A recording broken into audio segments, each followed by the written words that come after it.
वेद प्रेमियों, सुधी श्रोताओं, संप्रति हम सब ऋग्वेद के प्रथम मंडल के 122वें सूक्त के 5वें मंत्र की व्याख्या में प्रवेश करने जा रहे हैं। यह मंत्र जो है वह विराट त्रिष्टुप नामक छंद में निबद्ध है। मंत्र दृष्टा ऋषि हैं कक्षीवान और देवता हैं विषय देवा। विषय देवा के विषय में चर्चा हो चुकी है।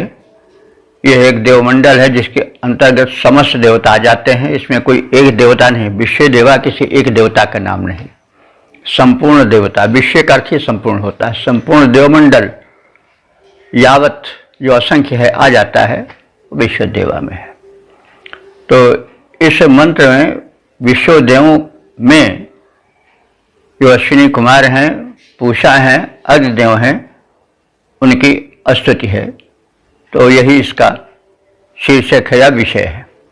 तो अब संबंधित मंत्र का प्रथम पाठ हो जाए। ओम आ वो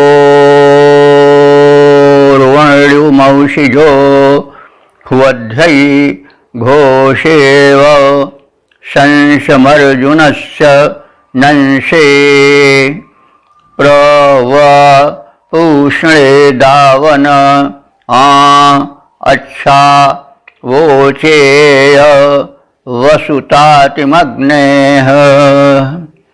शब्दार्थ आज से परिचय पाएं। औषिज, औषिज कहते हैं उषिज का पुत्र। तो जो कक्षीवान ऋषि हैं ये अंगिरा गोत्रीय हैं और उषिज के पुत्र हैं। तो औषिज का अर्थ हुआ उषिज नामधारी के अंगिरा गोत्रीय पुत्र कक्षीवान ऋषि। तो मैं कक्षीवान ऋषि, जिसको औषिज भी कहा जाता है, वह माने तुम्हारे रुवर्ण्यम। रुवर्ण्यम माने जो रव करने योग्य हो, यानी कथन के योग्य हो। तो कथन के योग्य कौन बात होती है? जो बड़ी प्रिय होती है, बड़ी महत्वपूर्ण होती है, बड़ी श्लाघ्य होती है। तो मैं ऋषि औषिज कक्षीवान, यहाँ पर अश्विनी कुमारों के लिए प्रथम कहा जा रहा है कि तुम अश्विनी कुमारों की मैं कथनीय यानी प्रशंसनीय स्तुति करता हूँ। अवोचेयम माने संबंधित मंत्र बोलता हूँ। और हे अश्विनी कुमारों, घोषा एव, घोषा एक ब्रह्मवादिनी ऋषिका थी। उसको कोढ़ हो गया था। उसके कारण वह तिरस्कृता थी। तो उसने अश्विनी कुमारों की स्तुति की, उन्हें प्रसन्न किया और आकर के उसके उस चर्म रोग को, कुष्ठ को, जिससे वो श्वेत हो गई थी। कुष्ठ होता है तो वर्ण श्वेत हो जाता है, मतलब वो घृणित लगता है, अच्छा नहीं लगता है। तो उसको स्वस्थ बनाया था। सुवर्ण माने सुंदर वर्ण दिया था। तो ये उदाहरण दे रहे हैं कक्षीवान ऋषि कि हे अश्विनी कुमारों, जैसे तुमने कुष्ठ रोग ग्रस्ता घोषा नाम की ब्रह्मवादिनी महिला की रक्षा की थी, वैसे हमारी भी रक्षा करो। मैं एतदर्थ श्रवणीय कथनीय प्रशंसा विषयक मंत्र का उच्चारण कर रहा हूं। तो वह महिला कैसी थी? घोषा अर्जुन से नंशे। अर्जुन माने अर्जुन, देखिए अर्जुन तो ऐसे एक नाम है जो हम लोग ज़्यादा जानते हैं। विशेष करके अर्जुन से हम महाभारत के पांडवों में जो शेष धनुर्धर थे उनका अर्थ जानते हैं, लेकिन प्रत्येक शब्द का कोई अपना अर्थ भी होता है। तो मंत्र रचना तो द्वापर के बहुत पहले हो चुकी थी, तो वहाँ पर अर्जुन उस नाम विशेष के लिए नहीं है। वैसे सहसा अर्जुन भी कहा जाता है, एक है वंशीय राजा था जिसका संहार परशुराम जी ने किया था, लेकिन यहाँ इनसे कोई अर्थ नहीं है। यहाँ अर्जुन माने जो उसका शब्दार्थगत अर्थ है वह है। अर्जुन एक औषधि भी होती है जो हृदय रोग में काम आती है, लेकिन यहाँ उन किसी से कोई आशय नहीं है। अर्जुन का अर्थ है श्वेत हो जाना। अर्जुन श्वेत, सफेद। तो घोषा नाम की महिला जो कि अर्जुन हो गई थी, मतलब जो कि कोढ़ के कारण सफेद दिखाई देती थी, उसका रंग घृणित तो था कुष्ठ से, तो तुमने हे अश्विनी कौरव नंशे उसका विनाश किया था, यानी उसके कुष्ठ रोग को दूर किया था। और इसी के साथ साथ मैं पूषा देवता की स्तुति करता हूँ। पूषा देवता के लिए, पूषा भी सूर्य का ही एक रूप है और वो पोषण देता है। सूर्य की किरणों से पोषण मिलता ही है, और पौष शब्द उसी से बना है, क्योंकि पूष में यानी पौष माह में जो घोर शीत का होता है उसमें स्वास्थ्य बनता है। गरिष्ठ जो अन्न हैं जो कि बलप्रद हैं उनका सेवन किया जाता है, वे पच जाते हैं, इसलिए पोषण होता है। तो पौष तो पोषण से संबंधित है। तो पूषा एक देवता हैं, सूर्य का ही एक रूप है, तो सूर्य के किरणों से पोषण मिलता है, इसलिए उनको पूषा कहा जाता है। सूर्य में विविध गुण हैं, इसलिए सूर्य के असंख्य नाम है, सहस्रों नाम है सूर्य के। तो पूषण शब्द का चतुर्थी वचन होगा पूषणे। तो मैं पूषा देवता के लिए, और वसुतातिम अग्नेय, वसु माने होता है ऐश्वर्य, धन को वसु कहते हैं। वसु कहते हैं निवास योग्य स्थान को भी। तो धनैश्वर्य और आश्रयदाता अग्नि देवता की भी मैं स्तुति करता हूँ। वे दावने माने धन प्रदाता हैं, तो उन्हें मैं धनैश्वर्य की प्राप्ति के लिए स्तुति करने हेतु मंत्र प्रस्तुत कर रहा हूँ। तो हे देव, मैं उशिज का पुत्र कक्षीवान ऋषि हूँ। जिस प्रकार घोषा नामक महिला ने अपने श्वेत वर्ण के त्वचा जो कुष्ठ रोग के कारण हो गई थी, उस कुष्ठ रोग नाश के लिए हे अश्विनी कुमार उसने तुम्हारी प्रार्थना की थी, तुम्हारा आवाहन किया था और तुमने उसके रोग को दूर किया था। तो जिस तल्लीनता से अपने कष्ट विनाश के लिए घोषा ने प्रार्थना की थी, उसी तल्लीनता से मैं भी तुम्हारी स्तुति कर रहा हूँ। साथ ही साथ मैं फलदाता पूषा देवता की स्तुति करता हूँ और प्रदत्त संपदाओं के लिए, उनकी उपलब्धि के लिए मैं अग्नि देवता की भी स्तुति करता हूँ। तो इसका छंदोबद्ध रूप भी देख लिया जाए। विनती की घोषा ने जो त्वचा रोग ग्रस्ता रही, विनती की घोषा ने जो त्वचा रोग ग्रस्ता रही, अश्विनी कुमारों द्वारा स्वास्थ्य लाभ पाई है। मैं हूँ उशिज का पुत्र कक्षीवान ऋषि। देवों, कष्ट मुक्ति हेतु मैंने विनती सुनाई है। शुभ के विधाता धन दाता पूषा देवता हैं। शुभ के विधाता धन दाता पूषा देवता हैं। विनती की माला मैंने उन्हें पहनाई है। विनती की माला मैंने उन्हें पहनाई है। अग्नि देवता की प्रार्थना करूं मैं बार बार, धन देने में न देर जिसने लगाई है, धन देने में न देर जिसने लगाई है। ओम। वेद प्रेमियों, सुधी श्रोताओं, संप्रति हम सब ऋग्वेद के प्रथम मंडल के 122वें सूक्त के छठे मंत्र की व्याख्या में प्रवेश करने जा रहे हैं। यह मंत्र विराट त्रिष्टुप में निबद्ध है। मंत्र दृष्टा ऋषि हैं कक्षीवान और देवता हैं विश्व देवा। विषय है विश्व देवों में मित्रा, वरुण और सिंधु की स्तुतियाँ। अब संबंधित मंत्र का सर्वप्रथम पाठ हो जाए। ओम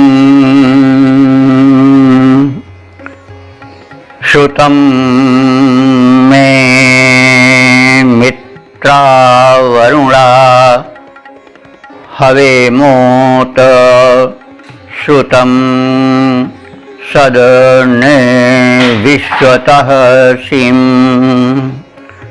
श्रोतु नः श्रोतुरातिः शुश्रोतुः सुक्षेत्रा सिंधुरद्भिः। शब्दार्थ से परिचय पाएं। मे हवम मित्रा वरुणा श्रुतम। मित्रा वरुणा,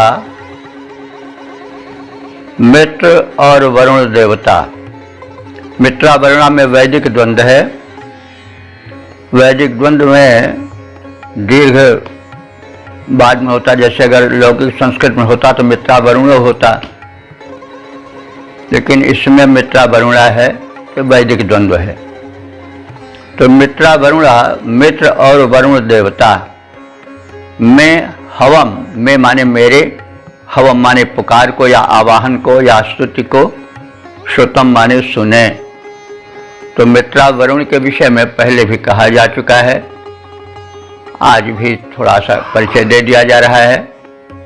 मित्र जो है वो सूर्य का एक रूप है, जो मित्रवत व्यवहार के हितैषी बना रहे। तो सूर्य तो प्रायः हितैषी ही रहता है, कभी कभी बड़ी गर्मी पहुंचा देता है, बात अलग है जब मारतंड बन जाता है।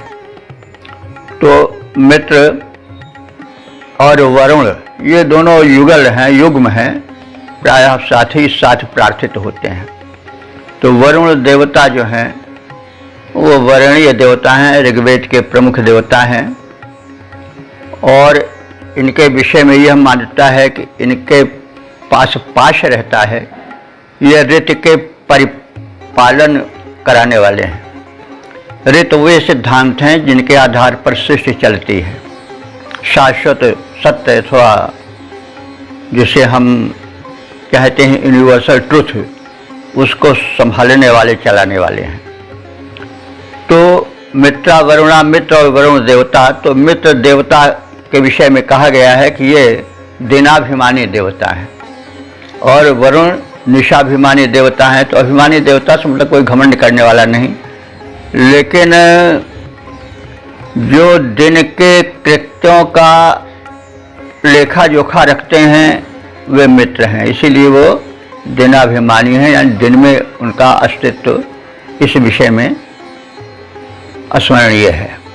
और वरुण वे देवता हैं जो कि निशाकृत कर्मों का लेखा जोखा रखते हैं, तदनुसार दंड होता है। भाई व्यवस्थापक हैं, रिपोर्ट्स देते रहते हैं, CID गिरी कहिए या रिपोर्टर हैं, क्योंकि नियम बनता है तो नियम के परिपालन के लिए कि वह किस प्रकार से परिपालित हो रहा है, कहाँ उसमें जो है वो कमी आ रही है, क्षीणता आ रही है, उदासीनता आ रही है, इसका लेखा जोखा, इसकी व्यवस्था होना आवश्यक है।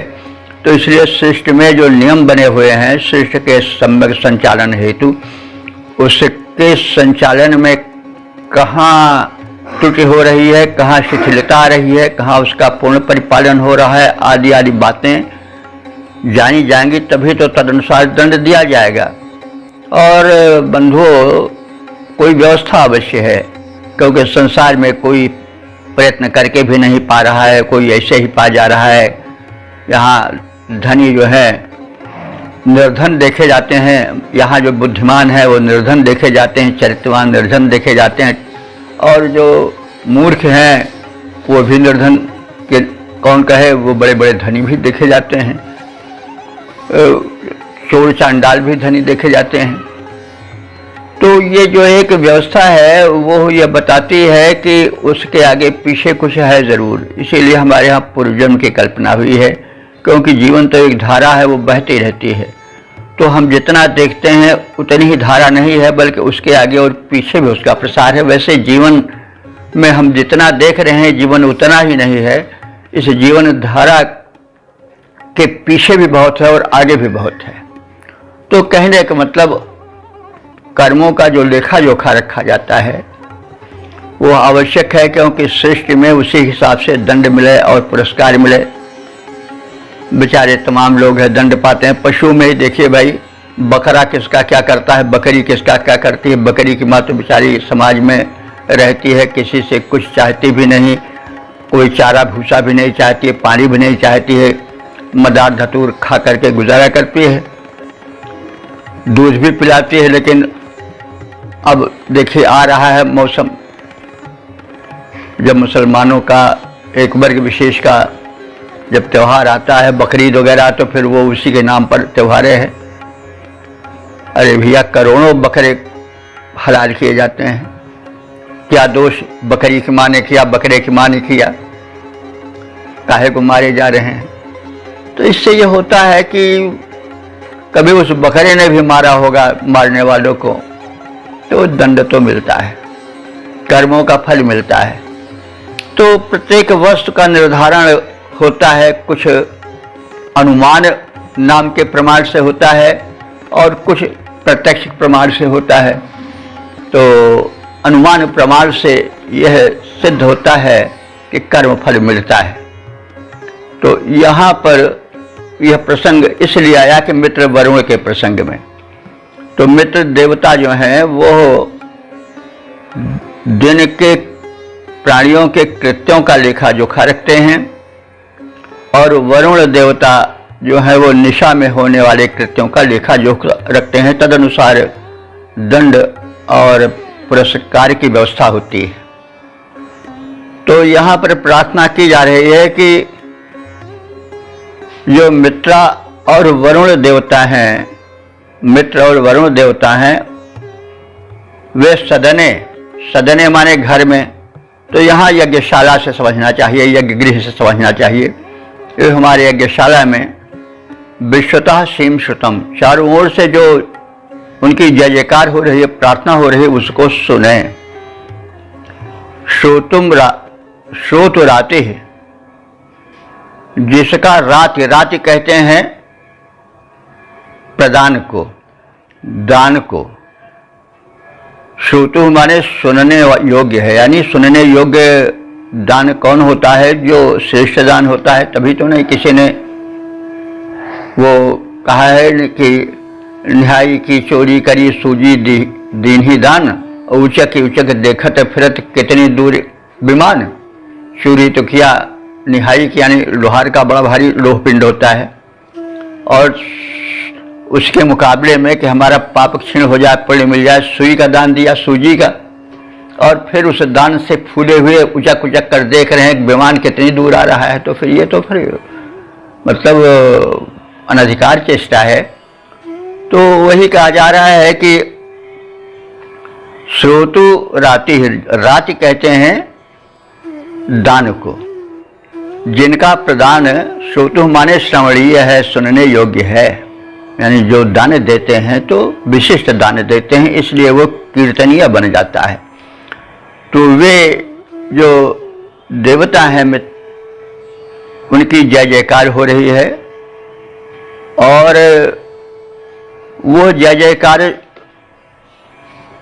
उच्च स्वर में हो रही है यज्ञशाला में, और इसके साथ ही साथ प्रार्थना की जा रही है कि सिंधु सुश्रोतु, सिंधु माने समुद्र, समुद्र देवता भी हमारी प्रार्थना सुने, क्योंकि वो सुश्रोतु हैं, प्रार्थनाओं को ध्यान देकर सुनने वाले हैं। यह और अच्छा है, कोई प्रार्थना करे और कोई सुने ही नहीं तो फिर बात नहीं बनती है। लेकिन समुद्र देवता उदार हैं, सागर तो ही हैं, क्या कहना है, सबसे अधिक सागर का प्रसार है। शीर्ष तो यानी भूभाग तो केवल चौथा ही है, 3 भाग तो समुद्र ही है। तो सागर का हृदय बड़ा विशाल होता है। तो उनका विशेषण है कि सुश्रोतु, वे स्तुति के सुश्रोता हैं, यानी बहुत ध्यान से सुनने वाले हैं। ऐसे सिंधु देवता, सागर देवता हमारी प्रार्थनाएं सुने। और अदभि सुक्षेत्रा, अद कहते हैं उदक को, जल को, और वो जलों द्वारा हमारे क्षेत्रों को, खेतों को सींचें और लहलहाता हुआ बना दें, और ना श्रोतु हमारी प्रार्थनाओं को सुने। तो इस प्रकार से हे मित्र और वरुण देव, तुम दोनों मेरी पुकार सुनो। यज्ञ गृह में चारों ओर से हो रही स्तुतियों को और जय जयकार को सुनो। हे समुद्र देवता, हमारी प्रार्थनाएं ध्यान देकर सुनो। तुम बड़े अच्छे श्रोता माने जाते हो, प्रार्थनाओं को बड़े ध्यान से सुनते हो प्रार्थियों की। हे समुद्र देवता, तुम वृष्टि के कारण हो और अपने जलराशि द्वारा हमारे खेतों का सिंचन करो। तो ये तो आप सब जानते हैं कि समुद्र का ही जल तो पृथ्वी पर बरसता है। सूरज की किरणें समुद्र के जल का अवशोषण करती हैं, उसे भाप बना देती हैं, वही उठ करके आकाश में बादल बन जाता है और उसी से वृष्टि होती है। अर्थात जो वृष्टि है वो समुद्र का ही तो जल है। तो समुद्र न होते तो वृष्टि ही नहीं होती। समुद्र का ही जल धरती पर आता है, फिर धरती का जल समुद्र में जाता है। उस व्यवस्थापक की सुंदर व्यवस्था है। तो यहाँ पर सिंधु की प्रार्थना की जा रही है कि हे समुद्र देवता, आपका हृदय समुद्र के समान है। समुद्र आप ही हैं, विशाल हैं, सागर हैं। आपका जल जो है वह वृष्टि का कारण बनता है, वृष्टि करता है, और हम भूतलवासियों को, प्राणियों को उससे जीवन मिलता है। तो इसलिए हम आप सब देवों की प्रार्थना करते हैं, आप हमारी स्तुतियों को, हमारे प्रस्तावों को सुने और समर्थन करें और हम पर दया दृष्टि रखें, आदि आदि। तो इसके छंदोबद्ध प्रारूप पर भी दृष्टि डाल लें। मित्र वरुण देवता, हमारी स्तुतिपूर्ण पुकार सुनो। मित्र वरुण देवता, हमारी स्तुतिपूर्ण पुकार सुनो। यज्ञ भवन में होती अपनी भारी जय जयकार सुनो। यज्ञ भवन में होती अपनी भारी जय जयकार सुनो। सिंधु देवता, जिनका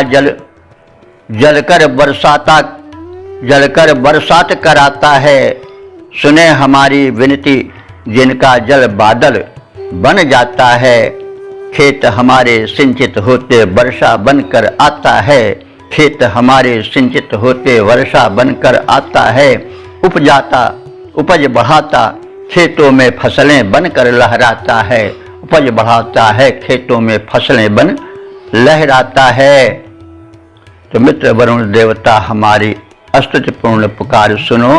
यज्ञ भवन में होती अपनी भारी जय जयकार सुनो। ओम।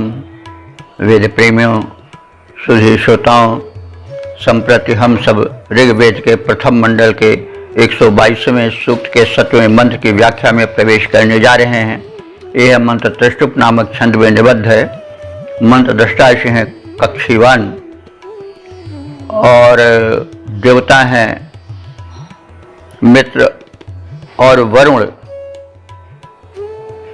और ये विश्व देवा के अंतर्गत आते हैं। जैसे पहले निवेदन किया गया है कि देवता इस सूक्त के विश्व देवा हैं, और विश्व देवा कोई एक देवता नहीं है, इसमें अनंत देवताओं का समावेश है। तो उन अनंत देवों में जो इस मंत्र में प्रार्थित होने जा रहे हैं वो मित्र और वरुण देव हैं। और इसका शीर्षक होगा कि जीवन युद्ध में विजय हेतु मित्र और वरुण देवों की स्तुति। अब हम संबंधित मंत्र का प्रथम पाठ करें। ओम सुषे सावाम वरुण मित्र रातिर्गवाम शता प्रेक्षयामेश पज्रे श्रुतरथे प्रियरथे दधानाः सद्यः पुष्टिं निरुन्धानासो अग्मन्। शब्दार्थ भावार्थ आदि से परिचय प्राप्त करें। तो इसमें वरुण और मित्र देवों की प्रार्थना की गई है। दोनों समर्थ देवता हैं। जैसा पहले मंत्र में कहा जा चुका है कि ये देवता दिन और रात दोनों के कृत्यों का लेखा जोखा रखते हैं। मित्र दिन के कृत्यों का लेखा जोखा और वरुण निशा के कृत्यों का लेखा जोखा प्राणियों के रखते हैं। तो इन मित्र और वरुण देवों से प्रार्थना की जा रही है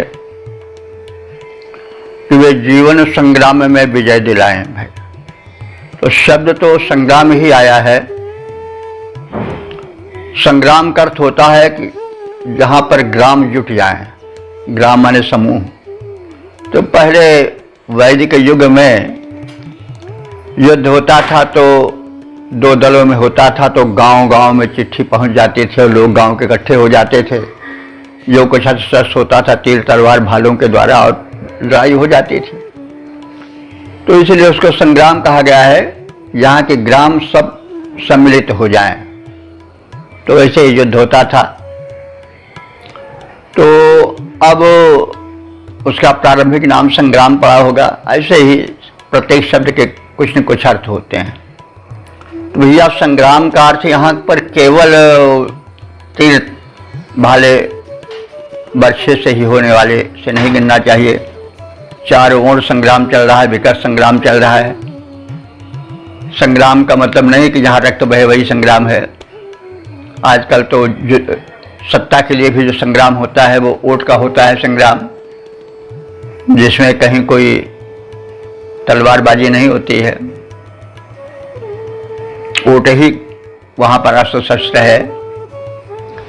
आजकल सर्विसेज हैं, पुरस्कार आदि पाने हैं, उनमें भी एक प्रतिद्वंदिता है। लोग बड़े बड़े योद्धा, बड़े बड़े वीर, बड़े बड़े नेता, बड़े बड़े शूर सिपाही वाले एकत्र होते हैं। और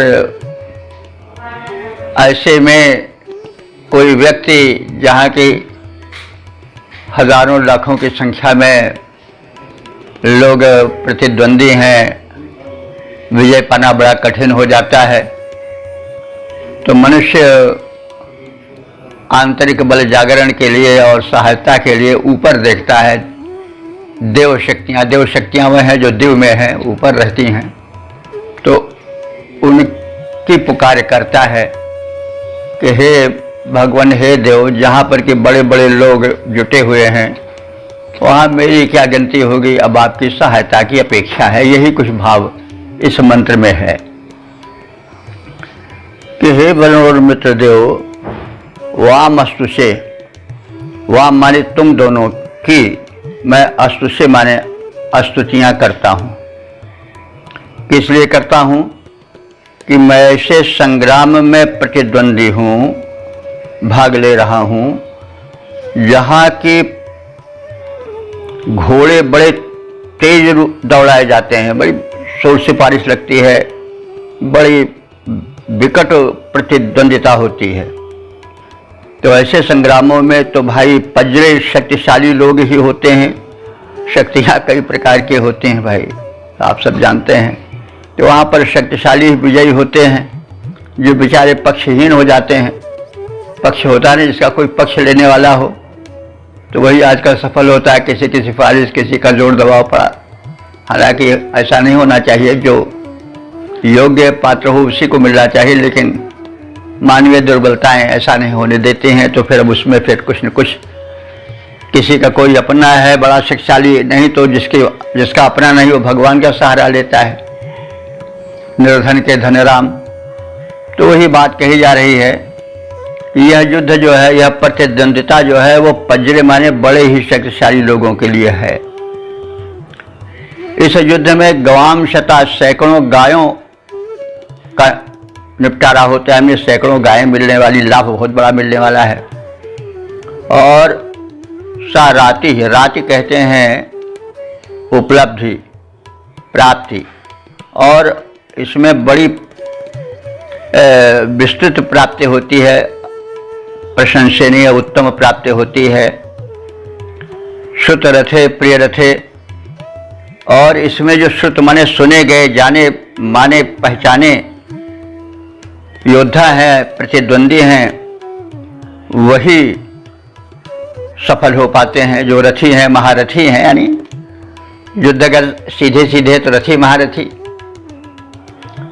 और नहीं तो सामान्य युद्ध में जिसके पक्षधर बड़े बड़े लोग हैं और जो स्वयं बड़े समर्थ हैं, तो ऐसे रथी महारथी जो कि बड़े प्रसिद्ध हैं, श्रुत हैं, श्रुत माने सुने गए हैं यानी प्रसिद्ध हैं।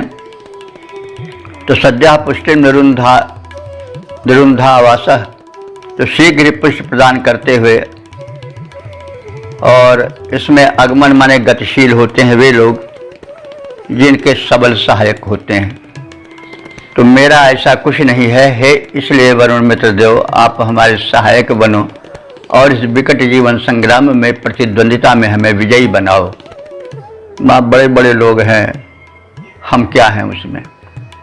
तो हे वरुण और मित्र देवता, मैं तुम्हारी स्तुति करता हूँ।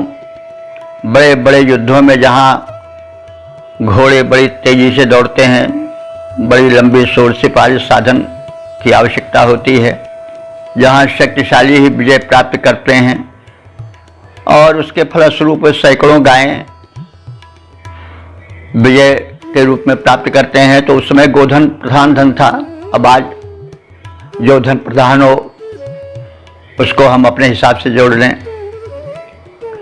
तो गोधन, गो माने इंद्रिय होती है, गो माने किरणें भी होती हैं, आदि आदि बातें हैं। तो धन हर एक युग में अलग अलग होता है, जो धन्य कर दे वही धन है। धन का मतलब केवल मुद्रा ही नहीं, तो धन की कोटियां हैं, तो उसमें तरह तरह के धन प्राप्त होते हैं इस जीवन युद्ध में विजय होने पर। और देवताओं की कृपा, रथ युद्ध में कुशल महारथी शूरवीर योद्धा ही इसमें गतिशील होते हैं, चल पाते हैं, समर्थ हो पाते हैं, और वही शीघ्र ही समृद्धि की वृद्धि पाते हैं। वीरता और देवों की कृपा महायुद्धों में विजय दिलाती है। तो इस प्रकार से यह संग्राम तो बड़ा विकट है, लेकिन आपसे प्रार्थना है, आप समर्थ हैं हे मित्र वरुण देव। वही कृपा दृष्टि जो बड़े बड़े योद्धाओं पर होने से सिद्ध के रूप में, विजय के रूप में उनको प्राप्त होती है, वही सफलता मुझ कक्षीवान मंत्र दृष्टारिष को भी मिले और मैं भी उसमें विजयी हूँ, प्रतिद्वंदिता में सक्षम होकर साफल्य प्राप्त करूँ। तो यह सामयिक योजना से, सामयिक परिस्थिति से जोड़कर अर्थ किया जा सकता है, क्योंकि मान्यताएं युग युग में बदलती हैं। उद्देश्य और उनका वजन तो वही रहता है, लेकिन मान्यताओं का जो स्वरूप होता है वो परिवर्तनशील होता है। तो अर्थ में हम उसी को जोड़ करके मंत्र का जो है वो पाचन करें, मंत्र का अर्थ ग्रहण करें। तो मतलब यह है सीधा साधा अर्थ की जीवन युद्ध में जहाँ बड़े बड़े लोग, प्रतिद्वंदी लोग रहते हैं, वहाँ विजय कोई साधारण काम नहीं है। लाभ तो बहुत होते हैं, गोधन आदि बहुत मिलते हैं, लेकिन विजय के लिए मैं भी उसमें प्रार्थी हूँ। तो हे मित्र वरुण देव, आप हमारी इन विषम परिस्थितियों में सहायता करो। यही इसका सारांश है। छंद रूपांतरण देखें। बड़े बड़े संग्राम जहां पर वीर डटे दिखलाते हैं, बड़े बड़े संग्राम जहां पर वीर डटे दिखलाते हैं, जहां तीव्र गति से घोड़े रण में दौड़ाए जाते हैं, जहां शक्तिशाली ही जय का लाभ प्राप्त कर पाते हैं और विजय के बदले में गोधन अनंत पा जाते हैं। वीर कुशल योद्धा महारथी रण कौशल जिनमें भारी, वही विजेता देव दया के बन पाते हैं अधिकारी। तो मिले मुझे भी विजय देव। तो उसी प्रकार से मैं उतना शक्तिशाली तो नहीं हूँ, प्रतिद्वंदी तो नहीं हूँ, मैं आपका कृपा दृष्टि का भिखारी हूँ। तो मिले मुझे भी विजय देव, हम तुम्हें मनाते हैं। मिले मुझे भी विजय देव, हम तुम्हें मनाते हैं। बड़े बड़े संग्राम जहाँ पर वीर डटे दिखलाते हैं, जहाँ तीव्र गति से घोड़े रण में दौड़ाए जाते हैं, वहाँ शक्तिशाली ही जय का लाभ प्राप्त कर पाते हैं और विजय के बदले में गोधन अनंत पा जाते हैं। वीर कुशल योद्धा महारथी रण कौशल जिनमें भारी, वही विजेता देव दया के बन पाते हैं अधिकारी। फिर भी मिले मुझे भी विजय देव, हम तुम्हें मनाते हैं, हम तुम्हें मनाते हैं। वेद प्रेमियों, सुधी श्रोताओं, संप्रति हम सब ऋग्वेद के प्रथम मंडल के 122वें सूक्त के 8वें मंत्र की व्याख्या में प्रवेश करने जा रहे हैं। यह मंत्र त्रिष्टुप नामक छंद में निबद्ध है। मंत्र दृष्टा ऋषि हैं कक्षीवान और देवता हैं विश्व देवा। शीर्षक है विश्व देवों में संगठित सौहार्द जीवन की प्रार्थना है और विश्व देवों से प्रार्थना है कि वे हमें संगठन शक्ति दें, सौहार्दपूर्ण जीवन का लाभ कराएं। तो अब संबंधित मंत्र का प्रथम पाठ हो जाए। ओम अस्यस्तुषे महिमघस्य राधः सचा सनेम नहुषः सुवीराः जनो यः पज्रेभ्यो वाजिनीवानश्वावतो